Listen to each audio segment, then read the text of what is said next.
আজকে নিয়ে আসলাম আপনাদের জন্য দারুণ স্বাদের তেলাপিয়া মাছের দো পেঁয়াজার রেসিপি। মাছটাকে ভালো করে ধুয়ে পরিষ্কার করে লবণ, হলুদ, শুকনো জলের গুঁড়া মাখাবো। ভালো করে মাখাতে হবে, মাছের ভিতরে যেন লবণগুলো ঢুকে যায় বা মশলাটা ঢুকে যায়। তারপরে তেলটা গরম করে মাছটা দিয়ে দেব। মাছটা ভালোভাবে যখন ভাজা হয়ে যাবে, এপিট ওপিট করে উল্টাই দেব।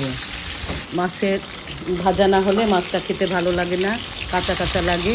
যেহেতু মাছ ভাজতেছি, মাছগুলো ভাজা হয়ে গেলে তুলে ফেলবো। তুলে ফেলার পরে পেঁয়াজ দিয়ে দেবো, কাঁচা ঝাল, হলুদ দেবো, একটু লবণ দেবো, দিয়ে ভালো করে পেঁয়াজটাকে ভাজবো। পেঁয়াজটা যখন ভাজা হয়ে যাবে তখন মাছগুলো এর ভিতরে দিয়ে দেবো।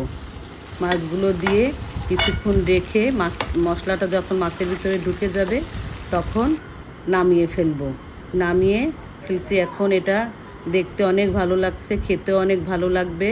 আপনাদের যদি ভালো লাগে তাহলে এটা লাইক, কমেন্ট এবং সাবস্ক্রাইব করবেন। ধন্যবাদ।